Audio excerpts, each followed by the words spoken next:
Christendom and Western civilization are entering their final warfare before Armageddon. In these deliverance studies of principalities and powers, we will be exposing the occult, revealing knowledge of the doctrines, words, rites, eulogies, phrases, and definitions that demon worshippers use. The only intelligent way to interpret our times is to present a biblical interpretation. Jesus prophesied that his church shall prevail. In Matthew 16, verse 18, he said, "Upon this rock I will build my church, and the gates of hell shall not prevail against it." Today, the church must rise up to the greatest action of its entire history. Hi, everybody. It's good to see a great group of wonderful students. This is the most remarkable age. There are more people learning today than ever in history. There is a greater desire for learning in our world today than ever in the history of the world. And learning is so diverse today. At one time, all learning was just one way, just by books and a teacher talking to you. But there's so many ways to learn today. And actually, the best educated people that ever lived are living right now. It's wonderful. And I am glad that so many of us are interested in God's education. And that's the reason we're in this class. We're studying, are there monsters in the spirit world? And this is section 2 of it.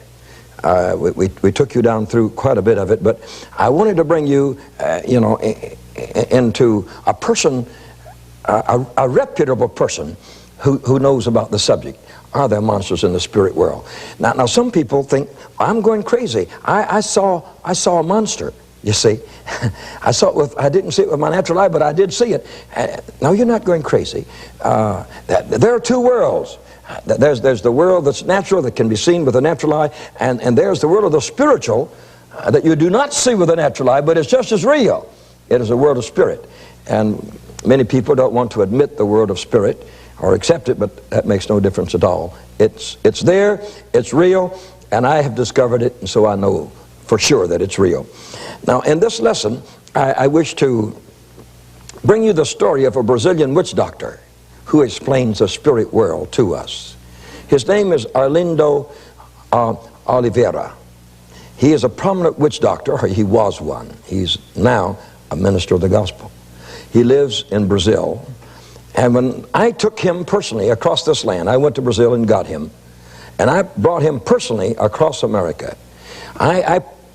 I took him into places like Carnegie Hall in New York City, and I took him in Constitution Hall in Washington, D.C., and other fine auditoriums from the state of Florida to the state of Washington. For a 3-month period, almost every night, we had Arlindo listening to his story, and then we traveled with him in the daytime. So we were very well acquainted with a Brazilian witch doctor named Arlindo Oliveira. Arlindo worked with the Brazilian government for many years. He worked in the Ministry of War. He worked in the office of the president, and that was where he was working when I was so well acquainted with him. And also in the office of a famous attorney in Brazil.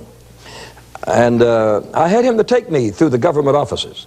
And he was a man of prestige. I mean, all through there, he introduced me to many Brazilian officers in the presidential group of officers, and yet that man was a witch doctor. He was dedicated to the devil before he was born. Now you see, possibly you haven't met anyone like that. His mother took him to a very strong witch doctor in Brazil, and she felt a spirit into her womb. And went into the unborn child.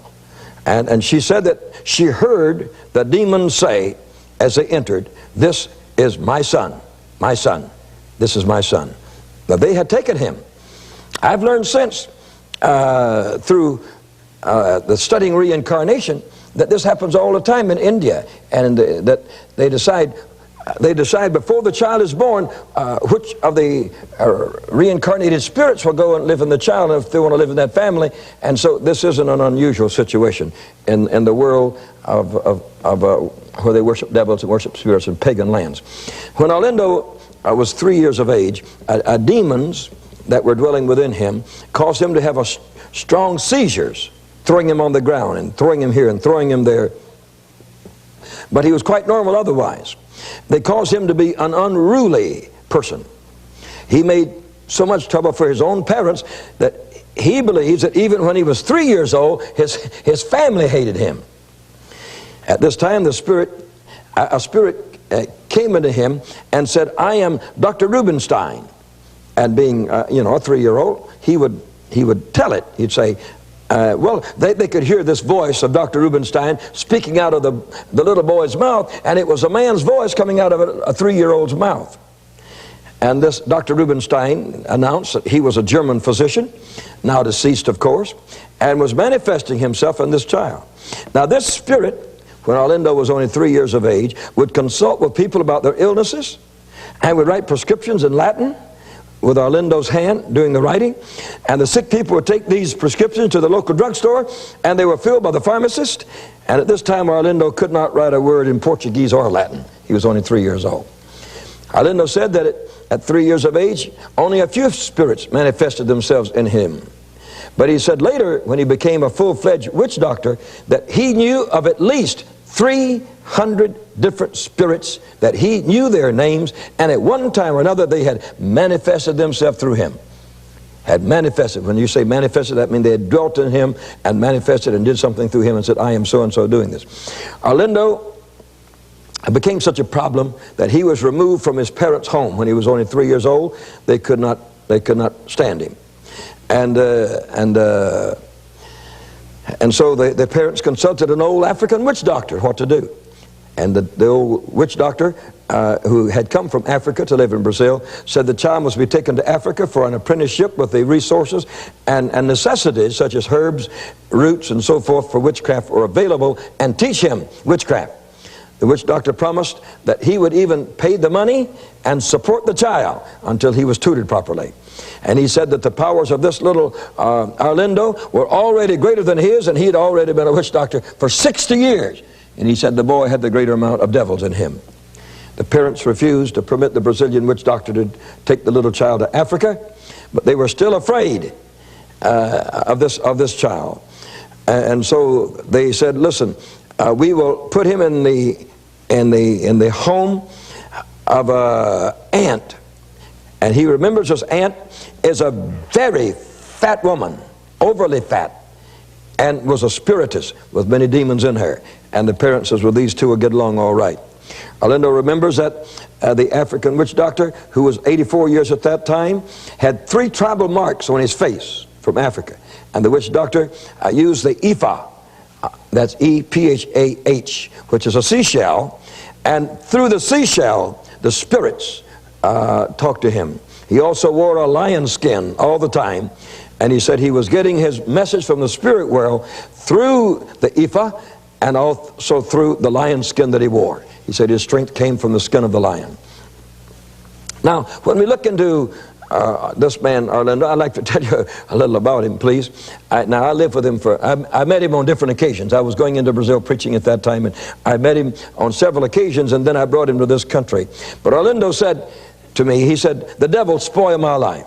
He says, "I never had a normal childhood, and because of the devil in me, I never knew a father's love nor a mother's love in my whole life." He says, "When I went to school, the spirits made trouble for me, and they wouldn't let me study. They would cause me to fight with the teacher, and when the teacher would give me work to do, the spirit would give me the answer before the teacher had presented the problem."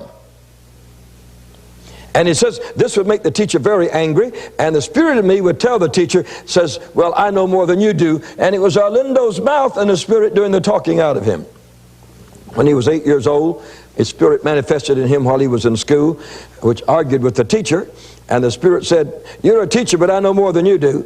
And the teacher complained to the principal, and he was disciplined by being discharged from the school. Said he couldn't go there anymore. But at 16 years of age, Arlindo had many spirits manifesting itself in him. He would faint on the streets. He'd have to be picked up and taken to an ambulance or a hospital or jail.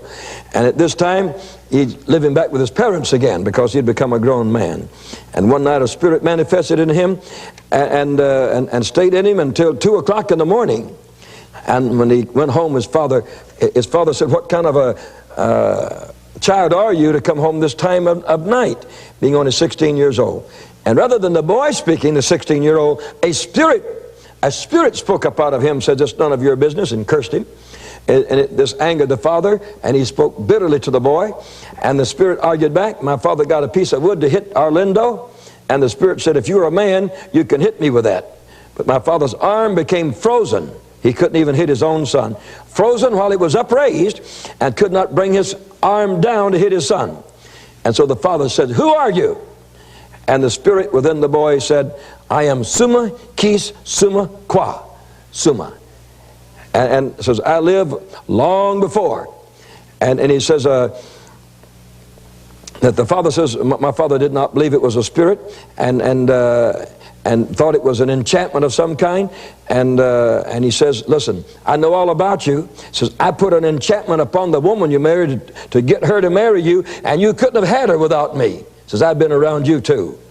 And the father broke down and says, "Yes, now I believe, and I believe that you're in my son, and it's all right." After that, the father supported Arlindo and his demon work, his witchcraft. And Summa Kis Summa Qua said that he was originally an African who had died at the age of 165 years of age, and that he had lived in 350 different persons to the time he came to live in this little boy that's called Arlindo. He said, "Brother Sumrall, those are strong things." Yeah, they are. They are. But if you've had no introduction into the spirit world, then you better become acquainted, because if you don't, you won't understand what it's all about. Arlindo was a young man, and I asked him some questions, and one of them I asked him was this. I said, "As a witch doctor, were you above other witch doctors?" And he said, "I belong to a group of witch doctors, and I was the head of the Congers." That's C-O-N-G-E-R-S. And as a Conger, I was chief. And our sect was prohibited by the police in Rio de Janeiro. That was because so many people got killed and animals got offered, and so they were, although there were many, they are today many spiritist sects registered, they would not give this one registration. He says, "I had 300 different spirits manifesting themselves in me, and they would not permit me to register with the authorities as to who we were. They said that we were greater than the authorities of any humankind, and warned that if I tried to register, that they would not permit me, and they would not protect me at all. So I refused to register, and they promised him the protection, and said they'd punish the policemen that sought to discover them. And so he permitted them to continue. Then I said to Arlindo, "Arlindo, do you have a chief spirit?" You say you have 300. A chief spirit. He says, "Yes." The chief spirit in me was Tata Kavera, and that means Father Skull Bones, or Father Skeleton. He was my chief spirit. Says he told me that he had always existed, and that he had never been reincarnated, that he was a spirit and had never had reincarnation, and that he was not the spirit of a dead man of any kind. He said that he was on earth from the beginning and was already tired of being here when Jesus came a long time before. He said that he was one of the cemetery spirits, and had always been a cemetery spirit.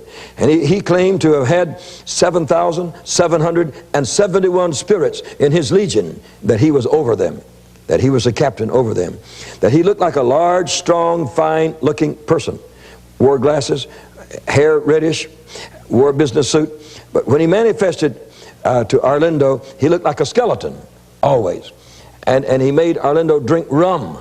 And he had to keep rum in his house, just for Tata Kavera, when he manifested himself. And this spirit always wanted to attend funerals. And Arlindo would always see him at funerals, sitting on top of the coffin. Nobody could see him but a spiritist. Arlindo would see him. And so he liked to drink rum, and Arlindo would keep 8 quarts of it ready, so that when he came, he could have all the rum he wanted. It had to go through Arlindo's mouth, and the spirit enjoyed it when it was inside of him. I asked Arlindo which spirits manifested in him most often, and he began to name them off. He said, Ochala, Ochum, Obum, Oxfum, Oxy, Abelimut. And I said, well, who are they? Oh, he said, Oxala is the head of all spirits. We call him the Father. He says, Okchum is the Virgin Mary that we all like to worship. Obum is known as St. George. Oxaphan is the Holy Spirit that you call the Holy Spirit. And he says, Ochasi, that's O-X-A-C-I, is St. Sebastian. And he says, Abaliut is St. Lazarus. He is king of the cemeteries. When he manifested, he would twist my body so terribly that my assistants would have to pour oil on my limbs and work them to straighten them out from the contorted joints that he would make me. And he said when Abalut would come, he would make him eat food or meat left in the sun until it was rotten. And I had to wash down the rotten food with olive oil. And he says I could do it when Abalut was manifesting himself to me. I asked Arlindo, I said, well, now, Arlindo, is there a king of devils? He said, yes, there is a king of demons, and all witchcraft sects consider Oxala. Now, that was the first one I met, and that's spelled O-X-A-L-A, and it's pronounced Ochala, and he is the head of all spirits. And he said, but his African name for Oxala is equal to the claim that Jesus Christ has, he says, in this world in which we live. Arlindo said he had one spirit that was named a crazy captain, a captain insane. And he says he is actually an intellectual spirit. And he says the different spirits had different powers of intellectualism. He said this spirit speaks Portuguese through his lips, Spanish, French, English, German through his lips. He discusses science, engineering, law through my lips. He can reveal secrets of international events and politics. Now, this often happened to this man. Even in the president's palace, he would go into a coma and tell them what was happening in certain capitals of the world. When he manifests, I lie down on a bed and go into a trance. Then he consults politicians and military and legal people, and he would say, attention, there's a cabinet meeting being held in the White House in Washington, D.C. right now, and the next day the news of this meeting would be carried in the newspapers. He says, we knew it was true because the newspaper supported them the next day, and exactly what I told them was taking place. And I said, Arlindo, do you know the demons you personally knew? I mean, did you know all their names? And he said, yes. Number one, all demons do have names. He says there are no anonymous demons, none. He says I've had manifested in me at one time or another a minimum of 300 spirits that have given me their names. And some of the spirits were leaders. They were group leaders. They were commanders over legions. And for example, as I told you about Tata Kavera, which is Father Skullbones, Father Skeleton, he had 7,771 of these just following him. And another spirit was a feminine type spirit, and she was called Imarja, the queen of the sea, and many millions follow her. I have personally seen thousands of demons at a time rising like a cloud of birds, Arlindo said.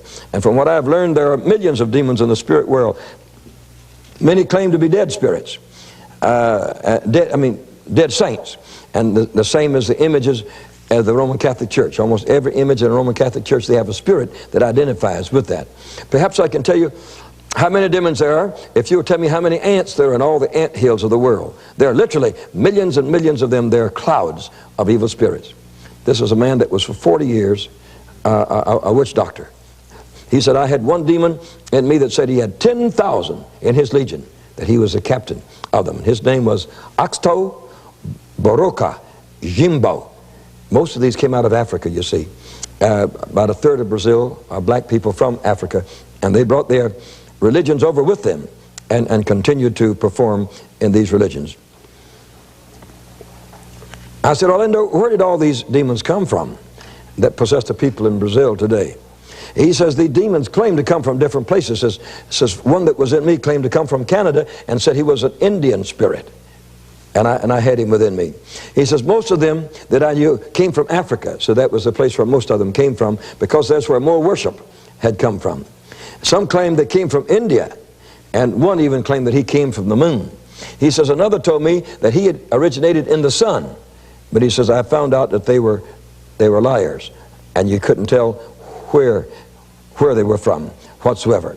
So I asked Olinda, I said, did any of the spirits which manifested in you, did they look like animals? He said, yes. Tata Veludu, which is Father Velvet, he looks like an ape. He's very dark and he's very hairy. And says he talked like an ape. And said, when he was with me, he says he talked coarse and harsh. He said, when he was with me, I made him to be my guard. And if the police or anyone was getting close to me, he would whistle, and I would know what to do from that point. I said, Orlando, do you love the demon spirits? And do they love you? Now, this was a key question that I asked him. He says, no, I actually hated most of them because they didn't treat me nice. And says, these devils always call me their apparatus, that I was their apparatus. And I was being used like a tool or a machine. And that some of the devils call me their donkey, says I was their donkey. They have no respect for their mediums, such as I was, as human beings, but often speak contemptuously of us, like a piece of machinery. Says the term apparatus is like you talk about a radio or a sender of messages or a receiver. Says you're just an apparatus, and that's all they consider you. So I said, Orlando, did these spirits stay in you, or did they come and go? He says the demon spirits always give me advance. When spirits appear to me, they always come to me face to face. He said, I've never known of a spirit retiring from me without facing me, or coming to me without facing me. He says, I have never seen a spirit's back at no time in 40 years as a witch doctor. He said, sometimes when they leave, they will melt into a wall. Sometimes they will go into a whirlwind, just around and they're gone. Sometimes they will vanish like a light being turned off, just gone. When the spirits come, it is always an uncomfortable feeling to me, and I have a hot flush all over my body, or a chill, or the hair on my head stands on end. Says also, I feel dizzy. Other times I feel ill by pain in my stomach. Other times my eyes film over that I can't see. And you never feel good when a demon comes. They do not stay continually. He says they go and come within those they possess. I said, Orlando, could you tell that it was a spirit materializing before you, or if it was a human that you were talking to? He says the spirits, oftentimes, you could not tell whether it was a human or a spirit. He says, I could only tell by looking at their feet, for the spirit's feet never touches the floor. They walk like on feet, and they make a noise as though their shoes are on the ground, but they stay about a palm's breadth above the ground, says they do not touch the ground. So sometimes the spirits don't materialize as humans, but come in appearances like animals, or a cat, or an ape, or a grotesque thing with two heads, or something like that. But he says they have many ways of materializing, and you never know exactly which way you might see them next. So I said, Orlando, did you ever meet Satan, who is the chief of devils? He said, yes, I've met him. And he says, I did not know he was the head of the demons. He was called Exu. That's E-I-X-U, Exu. And when he manifested himself, he made me sing what he called Lucifer's tune. And here are some of the words. And he began to sing them. And translate it, they're these. He says, I am the king of hell, I have two heads. One is to do the king of hell, the other is the head of Jesus of Nazareth. And one of my heads works for good, and the other one of my heads works for bad. Now he said this Exu likes to be praised, and says we'd tell him, you're the greatest. He seemed to have millions of demons in his control. He says, but my personally chief spirit was Tata Kavera, and says he didn't want to pay much honor to this other one who claimed that he was the king of all devils. But he says another very strong devil was a female spirit. He says, though there is no real sex in the spirits. And this female devil is called Bamba Gira.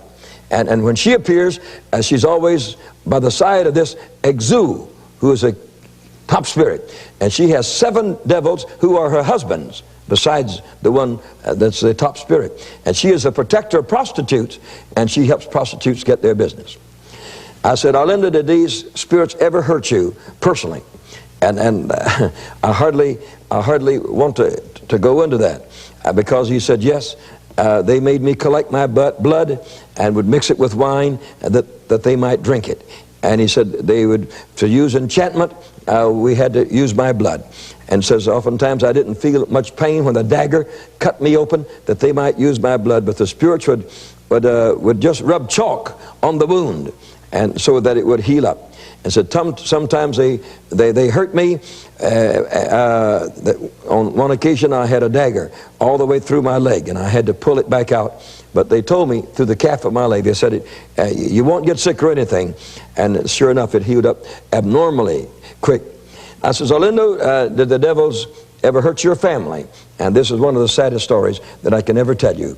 He had a brother, 8 years old, and in a trance, he saw two spirits as they fought over the brother, and they killed him. And when he came out of the trance, his brother lay on the bed dead. He had actually seen the death battle of his own brother, two spirits claiming him and wanting to be the chief spirit in him. And so they killed him. Orlando assured me that before his conversion to Jesus Christ, that he thought he was serving God as a high priest of witchcraft. He said he was very proud of himself. He said, when these spirits drove my wife and family away from my home and destroyed my family, he says, I took refuge in the home of my sister, who had mercy upon me because I had no one to live with me. And next door to my sister, there lived a minister of the gospel, and he took an interest in me, and he called me over, and in his study, he drove the devils out of me. And he says, I became free of all these evil spirits because a full gospel minister had compassion upon me, laid his hands upon me, and commanded them to go from me. When I met him, he was working in the president's office. Soon after that, he became a full-time minister in the gospel of the Lord Jesus Christ. It's one of the most remarkable stories I've ever known. Not only did he tell me the story, but I talked to many of his friends, and they said, yes, he was a witch doctor. These things did happen in his life, and he has been set free by God's power. How glad we are that the Lord Jesus Christ sets mankind free.